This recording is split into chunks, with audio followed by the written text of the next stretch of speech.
आपको ब्रिटेन में हुए आम चुनावों के नतीजों का सबसे सरल भाषा में एक विश्लेषण दिखाएंगे और आपको बताएंगे कि इस बार ब्रिटेन में लेबर पार्टी 400 पार के साथ सरकार बनाने जा रही है। लेकिन उससे पहले आपको इन नतीजों की कुछ बड़ी बातों के बारे में बताते हैं। पहली बात, इन चुनावों में लेबर पार्टी जीत गई है और यह वही पार्टी है जिसके शासन में वर्ष 1947 में भारत को ब्रिटेन की गुलामी से आजादी मिली थी। यह वही लेबर पार्टी है, बहुत पुरानी पार्टी है। लेबर पार्टी को इतिहास की तीसरी सबसे बड़ी जीत इस बार मिली है और उसने हाउस ऑफ कॉमन्स, जिसे आप ब्रिटेन की संसद कह सकते हैं, हाउस ऑफ कॉमन्स की 650 में से 412 सीटों पर उन्होंने चुनाव जीता है। तो 412 सीट मतलब इस बार लेबर पार्टी ने 400 पार कर दिया है। भारत में तो नहीं हुआ, लेकिन ब्रिटेन में 400 पार हो गया। ब्रिटेन में सरकार बनाने के लिए 326 सीटों की आवश्यकता होती है और इस लिहाज से लेबर पार्टी को ब्रिटेन में एक प्रचंड बहुमत मिला है और अब वो 400 पार के साथ सरकार बनाएगी। बहुत ही मजबूत सरकार होगी, निर्णायक सरकार होगी। जैसे हमारे देश में मुख्य रूप से दो बड़ी पार्टियां हैं, बीजेपी और कांग्रेस, और उन्हीं के बीच लोकसभा का चुनाव अक्सर लड़ा जाता है, ठीक वैसे ही ब्रिटेन में भी दो बड़ी पार्टियां हैं, मुख्य पार्टियां, लेबर पार्टी और कंजर्वेटिव पार्टी, और इन्हीं के बीच जो है मुख्य तौर पर चुनाव लड़ा जाता है। कंजर्वेटिव पार्टी ऋषि सुनाक की पार्टी है और ऋषि सुनाक इस बार चुनाव हार गए हैं। यह वही पार्टी है जिसने वर्ष 1997 के बाद पहली बार अपने इतिहास में सबसे कम सीटों पर चुनाव इस बार जीता है। उनकी जो सीटें हैं इस बार सबसे कम रही है। 1997 में कंजर्वेटिव पार्टी 165 सीटों पर चुनाव जीती थी और इस बार उसे 650 में से सिर्फ 121 सीट मिली है और पिछली बार के मुकाबले इस पार्टी को 244 सीटों का इस बार नुकसान हुआ है। सोचिए, 244 सीट का नुकसान इस पार्टी को हुआ है। इससे आप अंदाजा लगा सकते हैं कि जो ब्रिटेन की जनता है वो इस पार्टी से और अपनी सरकार से कितनी नाराज रही होगी। इस बार लेबर पार्टी को 33.8% वोट मिले हैं, जबकि कंजर्वेटिव पार्टी को 23.7% वोट मिले हैं। इन दो बड़ी पार्टियों के वोट प्रतिशत देख लीजिए और दोनों पार्टियों के बीच लगभग 10% वोटों का अंतर है, 10 पॉइंट्स का। हालांकि अगर हम पिछली बार के वोट शेयर से तुलना करें तो लेबर पार्टी को पिछली बार से सिर्फ 1.7% ज्यादा वोट मिले हैं, सिर्फ 1.7%, जबकि कंजर्वेटिव पार्टी का वोट शेयर पिछली बार से लगभग 20 पॉइंट कम हो गया है, 20% कम हुआ। इससे यह पता चलता है कि यह चुनाव लेबर पार्टी की सरकार को लाने के लिए नहीं, बल्कि कंजर्वेटिव पार्टी को हराने के लिए और कंजर्वेटिव पार्टी की सरकार को हटाने के लिए हो रहा था। क्योंकि कंजर्वेटिव पार्टी के वोट तो पिछली बार से 20% कम हुए, लेकिन लेबर पार्टी के वोट सिर्फ 1.7% ही बढ़े हैं। और इसलिए आपके मन में भी यह सवाल होगा कि ये 18% वोट आखिर कहां चले गए। तो इनमें से सबसे ज्यादा 14% वोट रिफॉर्म यूके नाम की एक पार्टी के पास गए हैं और इस पार्टी को आप ब्रिटेन की बहुजन समाज पार्टी यानी बीएसपी भी कह सकते हैं, जिसने वोट तो खूब काटे लेकिन यह पार्टी खुद 4 सीटों पर ही चुनाव जीत पाई। रिफॉर्म यूके पार्टी ने 650 में से 630 सीटों पर चुनाव लड़ा, लेकिन उसे सिर्फ 4 सीटें मिली और बाकी की 200 सीटों पर उसने जबरदस्त वोट काटे हैं। और पिछली बार इस पार्टी को 2% वोट मिले थे, जबकि इस बार इसे 14% वोट मिले हैं और इसका वोट प्रतिशत पहले के मुकाबले 2% से सीधे 14% चला गया है। और इसने मुख्यतः कंजर्वेटिव पार्टी के वोट काटे हैं। आप यह भी कह सकते हैं कि ब्रिटेन के जो लोग कंजर्वेटिव पार्टी को सत्ता से हटाना चाहते थे, उन लोगों ने लेबर पार्टी को नहीं बल्कि इस रिफॉर्म यूके पार्टी को वोट दिया और इस तरह इस पार्टी ने ब्रिटेन के चुनाव में वही काम किया जो भारत में कई बार मायावती की बहुजन समाज पार्टी करती है कि हो सकता है कि उसे सीटों की संख्या फिर भी कम मिले, लेकिन वो बड़ी संख्या में, बहुत बड़ी संख्या में सीटों पर वोट जरूर काट देती है। दूसरा, इन चुनावों में ऋषि सुनक की हार के 4 बड़े कारण हैं और क्या कारण है मैं आपको बताता हूं, जिनमें पहला कारण है एंटी इनकम्बेंसी। ब्रिटेन में वर्ष 2010 से यानी पिछले 14 वर्षों से लगातार कंजर्वेटिव पार्टी की सरकार थी, जिसके कारण लोग इस पार्टी से अब बहुत थक चुके थे, वोटर इससे थक चुका था, नाराज था और वो इस बार किसी भी कीमत पर कंजर्वेटिव पार्टी की सरकार को हटाकर लेबर पार्टी को मौका देना चाहता था। यानी ब्रिटेन के लोगों को बदलाव चाहिए था। 14 साल के बाद वो इस पार्टी से, इस सरकार से थक चुके थे। तो इसलिए एक बड़ी बात यह है कि 14 साल के बाद अक्सर ऐसा होता है कि कोई भी देश का वोटर हो वो थकने लगता है और फिर वो बदलाव चाहता है, चाहे सरकार कैसा भी करे। दूसरा, ब्रेक्सिट और कोविड के कारण ब्रिटेन में कॉस्ट ऑफ लिविंग और महंगाई बहुत बढ़ गई थी, जिससे लोग बहुत परेशान थे, बहुत त्रस्त थे।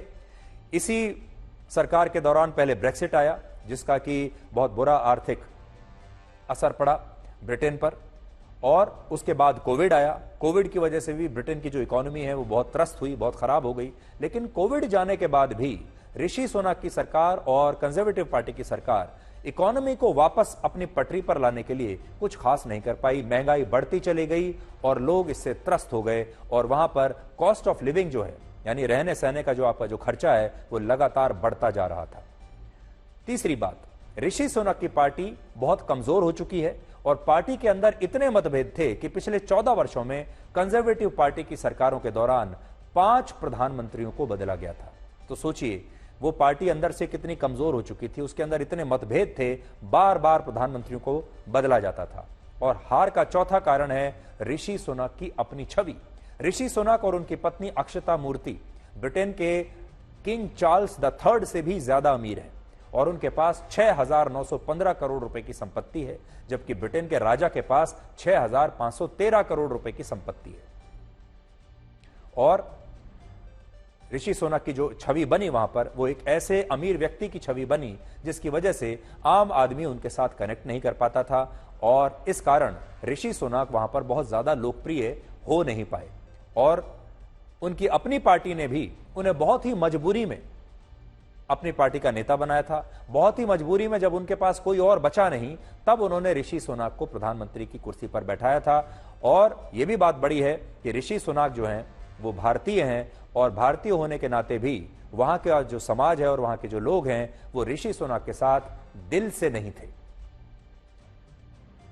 एक और कारण यह है कि इन नतीजों से यह स्पष्ट हुआ कि ब्रिटेन के लोग उतने भी धर्मनिरपेक्ष नहीं हैं जितना दुनिया उन्हें बताती है या मानती है। वर्ष 2022 में जब भारतीय मूल के ऋषि सुनक पहली बार ब्रिटेन के प्रधानमंत्री बने, तब हमारे ही देश के बहुत सारे लोगों ने कहा कि भारत को ब्रिटेन से सीखना चाहिए कि असली लोकतंत्र क्या है। देखिए, ब्रिटेन जैसे देश ने एक विदेशी मूल के व्यक्ति को अपना प्रधानमंत्री बना दिया, लेकिन सच्चाई यह है कि उस समय ऋषि सुनक को ब्रिटेन के लोगों ने नहीं, बल्कि उनकी पार्टी ने बहुत ही मजबूरी में प्रधानमंत्री की जिम्मेदारी सौंपी थी। लेकिन जब लोगों को अपना प्रधानमंत्री चुनना था, तब उन्होंने एक भारतीय मूल के नेता को नहीं चुना, बल्कि एक व्हाइट नेता को अपना प्रधानमंत्री चुना है। और ब्रिटेन में ऋषि सुनक जैसे भारतीय नेताओं को अंग्रेजी में अक्सर कोकोनट कहा जाता है। कोकोनट यानी नारियल। तो नारियल में अगर आप देखेंगे तो नारियल बाहर से तो ब्राउन होता है, लेकिन अंदर से व्हाइट होता है। और जो भारतीय मूल के वहां लोग हैं बहुत सारे, उनके बारे में वहां यही कहा जाता है कि ये कोकोनट जैसे हैं, यानी ये बाहर से तो ब्राउन है, इनकी जो त्वचा है वो तो ब्राउन है, लेकिन ये अंदर से उतने ही व्हाइट हैं जितने कि वहां के गोरे लोग हैं। और ये जो लोग हैं ये असल में गोरों के जैसे ही बन गए हैं, सिर्फ बाहर से ये ब्राउन दिखते हैं। लेकिन ब्रिटेन के गोरे अब भी उन्हें गोरा नहीं मानते, बल्कि ब्राउन ही मानते हैं, और वो एक व्हाइट नेता को ही अपना प्रधानमंत्री बनाना चाहते हैं। और वो व्हाइट नेता हैं 61 वर्ष के कीयर स्टारमर, जो अब ब्रिटेन के नए प्रधानमंत्री होंगे। कीयर स्टारमर का जन्म ब्रिटेन के एक बहुत ही साधारण से परिवार में हुआ था, और उनके पिता एक मामूली फैक्ट्री मजदूर थे। बचपन में कीयर स्टारमर के स्कूल की फीस वहां के स्थानीय परिषद द्वारा भरी जाती थी, और वो अपने पूरे खानदान में पहले ऐसे व्यक्ति थे जिन्होंने स्कूल की पढ़ाई पूरी करने के बाद यूनिवर्सिटी में दाखिला लिया था, और बाद में वो सरकारी वकील बनकर शोषित लोगों के कानूनी मुकदमे मुफ्त में लड़ते थे। ब्रिटेन में ऐसे तमाम नेता कीयर स्टारमर को अपना दुश्मन मानते हैं जिन्होंने सत्ता में आने के बाद सरकारी पैसे का दुरुपयोग किया, क्योंकि कीयर स्टारमर ने ऐसे बहुत सारे नेताओं के खिलाफ मुकदमे लड़े, और उन्होंने मैकडॉनल्ड्स जैसी बड़ी कंपनी के खिलाफ भी एक केस लड़ा था जिसमें मैकडॉनल्ड्स पर अपने कर्मचारियों का शोषण करने, पेड़ों को काटने और जंक फूड को बढ़ावा देने जैसे कई गंभीर आरोप लगे थे। कीयर स्टारमर हिंदू मंदिरों को करुणा का प्रतीक मानते हैं, और वो हर साल अपने परिवार के साथ दिवाली का त्योहार जरूर मनाते हैं। सबसे बड़ी बात यह कि वो खुद को नास्तिक कहते हैं, लेकिन इसके साथ ही हिंदू मंदिरों में जाकर प्रार्थना करने में भी उन्हें कोई संकोच नहीं होता। और इन चुनावों में भी वो अपने चुनाव प्रचार के दौरान कई बार मंदिरों में गए हैं। इसके अलावा कीयर स्टारमर कश्मीर के मुद्दे पर भी भारत के पक्ष का समर्थन करते हैं, यानी भारत के समर्थन में खड़े रहते हैं कश्मीर के मुद्दे पर, और कहते हैं कि कश्मीर का मुद्दा भारत का अंदरूनी मुद्दा है और इसमें किसी बाहरी देश का दखल नहीं होना चाहिए। तो जो लोग ये जानना चाहते हैं कि भारत के साथ संबंध कैसे होंगे, तो आपको हम बता दें कि कीयर स्टारमर जो हैं वो भारत के दोस्त माने जाते हैं, भारत के साथ उनके बड़े मधुर संबंध हैं, भारत के समाज के साथ। इसलिए जब वो प्रधानमंत्री बनेंगे तो भारत को नुकसान कोई नहीं है, बल्कि फायदा ही फायदा है। कीयर स्टारमर के बारे में 3 बातें ऐसी भी हैं जो बड़ी अजीब आपको लगेंगी।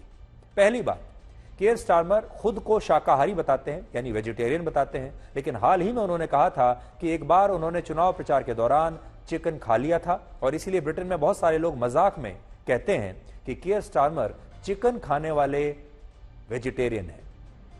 दूसरा, स्टारमर बहुत कम बोलते हैं और कई बार बहुत जल्दी विचलित भी हो जाते हैं। वर्ष 2021 में जब वो उपचुनावों में हार गए थे, तब वो राजनीति छोड़कर किताबों की एक दुकान खोलना चाहते थे, लेकिन जब उनके दोस्तों ने उन्हें समझाया कि उन्हें इतनी जल्दी उम्मीद नहीं हारनी चाहिए और खुद को थोड़ा और वक्त देना चाहिए, तो इसी के बाद उन्होंने राजनीति को जारी रखा। और तीसरा, स्टारमर अपने प्रतिद्वंदियों और विरोधियों को कभी माफ नहीं करते और उन्हें ब्रिटेन का एक बहुत सख्त नेता माना जाता है। उदाहरण के लिए उन्होंने इस बार लेबर पार्टी की तरफ से नेता प्रतिपक्ष रहे जेरेमी कॉर्बिन को चुनाव में टिकट देने से इनकार कर दिया था, यानी जेरेमी कॉर्बिन को उन्होंने टिकट ही नहीं दिया जबकि वो नेता प्रतिपक्ष थे। इसके बाद जेरेमी कॉर्बिन ने बतौर निर्दलीय इस बार चुनाव लड़ा और वो इस बार चुनाव में जीत भी गए। कीयर स्टारमर के प्रधानमंत्री बनने से इजराइल बहुत खुश होगा, क्योंकि लेबर पार्टी में फिलिस्तीन का समर्थन करने वाले जितने भी नेता थे उन्हें कीयर स्टारमर एक एक करके पार्टी से पहले ही अलग थलग कर चुके थे। और इन नतीजों के बाद कीयर स्टारमर के साथ ऋषि सुनक की भी बड़ी चर्चा हो रही है और ब्रिटेन के लोग कह रहे हैं कि ऋषि सुनक ने अपनी हार की स्क्रिप्ट असल में खुद ही लिखी है, यानी वो अपनी इस हार के लिए खुद जिम्मेदार हैं। कैसे? बड़ा दिलचस्प है ये किस्सा भी। ऋषि सुनक का प्रधानमंत्री के तौर पर कार्यकाल अभी 6 महीने बचा हुआ था, यानी वो चाहते तो अगले साल जनवरी के महीने तक ब्रिटेन के प्रधानमंत्री बने रह सकते थे और उनकी सरकार का कार्यकाल अगले साल जनवरी तक था, लेकिन उन्होंने समय से पहले ही चुनाव कराने का फैसला किया और इस बार वो बुरी तरह से हार गए। हालांकि ऋषि सुनक ने अपनी सीट इन चुनाव में भी जीत ली है। अगला पॉइंट ये कि इन चुनावों में ब्रिटेन के ऐसे नेता भी हार गए जिन्हें यह घमंड था कि हार शब्द तो उनकी डिक्शनरी में है ही नहीं, यानी एक से एक बड़े बड़े नेताओं को ब्रिटेन के वोटर्स ने इस बार धूल चटा दी। जैसे इन चुनावों में ब्रिटेन की पूर्व प्रधानमंत्री लिज ट्रस 630 वोटों से हार गई और ऋषि सुनक की कैबिनेट के 11 मंत्री भी इन चुनावों में हार गए हैं। तो सोचिए, जिस सरकार के 11 मंत्री और एक पूर्व प्रधानमंत्री चुनाव हार जाएं, उससे आपको यह समझ में आएगा कि वो सरकार कितनी अलोकप्रिय थी, उस सरकार के प्रति वहां के लोगों में कितना गुस्सा था। और आखिरी दिलचस्प पॉइंट यह है कि इन चुनावों में भारतीय अभिनेत्री शिल्पा शेट्टी की भी बड़ी चर्चा हो रही है, क्योंकि वो भी चुनाव प्रचार कर रही थी। शिल्पा शेट्टी ने इंग्लैंड के लेस्टर ईस्ट सीट से निर्दलीय उम्मीदवार के रूप में चुनाव लड़ने वाले भारतीय मूल के नेता कीथ वाज के लिए इस बार चुनाव प्रचार किया था वहां पर जाकर। वर्ष 2007 में जब शिल्पा शेट्टी ने ब्रिटेन में बिग बॉस जैसे TV reality show big brother का खिताब जीता था, तब उनके खिलाफ कई कॉन्टेस्टेंट्स ने नस्लीय भेदभाव किया था और उस समय कीथ वाज अकेले ऐसे बड़े नेता थे जिन्होंने संसद में भी इस भेदभाव के खिलाफ आवाज उठाई थी। और तभी से कीथ वाज और शिल्पा शेट्टी की गहरी दोस्ती हो गई। और क्योंकि कीथ वाज लेस्टर ईस्ट की उस सीट से चुनाव लड़ रहे थे जहां सबसे ज्यादा 40% हिंदू, 26.6% मुस्लिम और 15% ईसाई रहते हैं, इसलिए उन्होंने शिल्पा शेट्टी की चुनाव प्रचार में मदद ली। लेकिन शिल्पा शेट्टी भी उन्हें जिता नहीं पाई और ब्रिटेन की इस हिंदू बाहुल सीट से अब शिवानी राजा ने चुनाव जीत लिया, जो कंजर्वेटिव पार्टी के उम्मीदवार हैं, लेकिन वो भी भारतीय मूल की है।